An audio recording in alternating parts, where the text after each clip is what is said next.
Nesse vídeo vamos falar sobre os 5 capítulos de 1 João. Você deve estar lendo em cada dia aquilo que é indicado nesse cronograma e meditando diante de Deus, orando e depois assistir o vídeo e comparar o que você pensou com o que eu estou falando. Isso ajuda muito a encorajar e a entender muitas coisas que talvez não entenderia de outra forma. O apóstolo João, nós já comentamos no livro de Atos, sobre ele estar sempre junto com Pedro, mas sempre calado. E mesmo nos evangelhos ele não fala muito. A gente vê Pedro falando muito, a gente vê até alguns outros apóstolos falando, mas João a gente não vê falando muito. Mas ele teve uma proximidade com Jesus. No evangelho de João diz que é o discípulo quem Jesus amava, e ele teve uma percepção das coisas de Deus que os outros apóstolos não tinham. Então nós somos muito gratos a Deus porque ele escreveu o seu evangelho e escreveu essas cartas, essas epístolas de 1º, 2º e 3º João. Nesse vídeo nós vamos falar apenas sobre a primeira epístola de João. Nos primeiros versículos já percebemos, e isso é uma coisa comum a Pedro também, depois nós vamos ver a outros apóstolos, Judas também, que eles conheceram Jesus segundo a carne, eles conheceram Jesus como homem. Eles andaram com Jesus 3 anos e meio. Eles conheciam ele como homem e não como ser glorificado como Deus, Só que esse fato de eles conhecerem como homem não impediu que eles tivessem uma grande revelação dele como Deus. João diz que ele era o verbo que existiu antes da fundação do mundo. E aqui ele fala do verbo de novo. Ele fala no versículo 1 do capítulo 1 a respeito do verbo da vida. Pois a vida foi manifestada e nós a temos visto e dela testificamos. E vos anunciamos a vida eterna que estava com o Pai e a nós foi manifestada. No primeiro versículo ele fala que nossos olhos viram, nossos ouvidos ouviram, nossas mãos apalparam. Ele está falando que esse homem que nós pegamos nas mãos e ouvimos e vimos é o verbo eterno de Deus. Isso é uma revelação muito grande. Quando a gente nunca viu, não sabe, a gente tem uma imaginação, tem uma coisa. Agora, quem conheceu mesmo e saber que aquele homem é Deus e é o verbo que existiu antes da fundação do mundo, é uma revelação muito grande.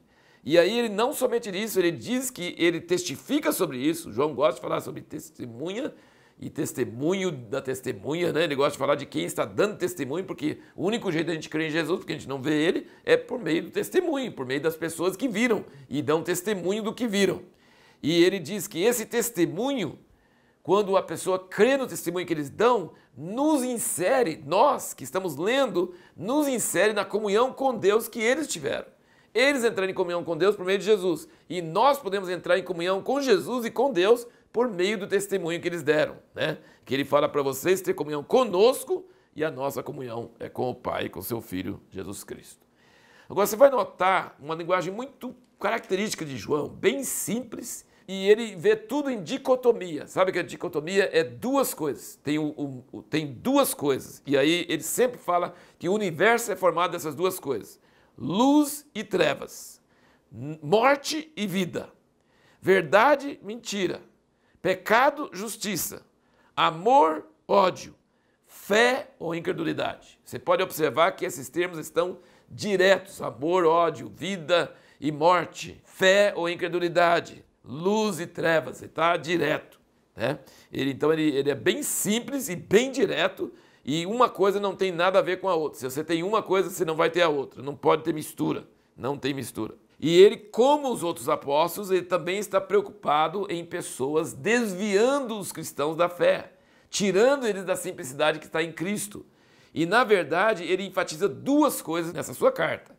Sabe, de teologia, sabe que você precisa guardar mesmo, para valer? Que Jesus é o Filho de Deus, primeiro. Porque quem nega que Jesus é o Filho de Deus não tem acesso à salvação. Jesus é o Filho de Deus. E a segunda coisa, ele veio em carne. Ele não foi um espírito. Ele veio em carne. Ele veio como homem. Ele disse que se você crer nessas duas coisas, o que vai acontecer? Você vai receber o Espírito Santo, o Espírito da verdade. Você vai andar na luz, você não vai andar em trevas, com hipocrisia, escondendo seus pecados. Você vai estar confessando seus pecados, andando na luz, sendo perdoado. E você vai amar. A prova que a sua fé é genuína é seu amor. Se você diz, não, eu amo a Deus, mas não amo as pessoas, Ele disse, esse amor não é verdadeiro. Porque o amor, amar a Deus que não vê, não tem sentido nenhum. Tem que amar as pessoas que estão na nossa frente e que às vezes nos prova muito amor e fica difícil de amar. Mas ele diz que se você crê que Jesus é o Filho de Deus, se você crê que ele veio em carne, você então está crendo na verdade, o Espírito Santo está dentro de você, qual é o fruto disso? Você vai amar. Você passou da morte para a vida, você vai amar os irmãos. E aí ele diz, e esse amor não é paz do Senhor, irmão, vai em paz. Não, esse amor ele está passando fome, você vai dar. Você vai ter obras, você vai mostrar esse amor com coisa prática. Esse é mais ou menos um resumo da mensagem desse livro maravilhoso de 1 João. Outra coisa aqui muito importante que você pode ver no capítulo 3 é uma coisa que nós não falamos até agora, né? Nós falamos sobre fé, sobre amor, sobre andar na luz, e sobre amar os irmãos, e sobre uma vida prática, mas também tem uma coisa muito grande que chama-se esperança. Ele fala no capítulo 3, versículo 1, diz, vede que grande amor nos tem concedido o Pai, que fôssemos chamados filhos de Deus, e nós o somos, agora, já, não seremos, somos. Por isso o mundo não nos conhece, porque não conheceu a Ele. Então, é outra dicotomia, é o mundo e aqueles que são chamados para fora do mundo, que é a eclésia, que é a igreja, que somos nós. Quando nós somos chamados para fora do mundo, então nós somos de outro planeta, nós somos do céu, nossa pátria é do céu, nós não somos do mundo, então outra dicotomia, nós somos de cima e éramos de baixo, né? Então ele diz, o mundo não nos conheceu porque não conheceu a ele. E aí o versículo 2, amados, agora somos filhos de Deus e ainda não é manifesto o que havemos de ser, mas sabemos que quando ele se manifestar, seremos semelhantes a ele, porque assim como é, o veremos. Como é que nós vamos ver ele? Em corpo glorioso que não morre mais. Mas esse corpo glorioso que não morre mais é sólido, tem carne e osso, como ele se mostrou aos discípulos, e tem as marcas nas mãos e nos pés e no lado. E nós, quando nós vemos ele, a Bíblia diz, não abrir e fechar de olhos, quando nós vemos ele descendo, quando nós enxergarmos ele, nós seremos transformados para ser igualzinho a ele. Nosso corpo mortal vai ser transformado para ser igual ao corpo dele. É por isso que eu digo, a salvação entra pelos olhos. Porque ele diz, agora somos filhos de Deus e ainda não é manifesto o que havemos de ser, mas sabemos que quando ele se manifestar, seremos semelhantes a ele, porque assim como é, o veremos, tá? Nas outras passagens ele fala assim, não abrir e fechar de olhos, sabe? A salvação vai entrar pelos olhos, a salvação do corpo vai entrar pelos olhos e nós seremos transformados. Depois a gente pergunta para ele como é que cientificamente funciona esse negócio, se é raio laser, o que é que entra, mas alguma coisa dele vai emanar pelos nossos olhos e vai nos transformar. E aí o que isso quer dizer para nós hoje? Versículo 3. Todo que nele tem essa esperança purifica-se a si mesmo, assim como ele é puro. Isso nos puxa. Isso é uma atração tremenda. Essa esperança, eu vou ter um corpo glorioso, eu vou viver para sempre, eu vou viver na eternidade.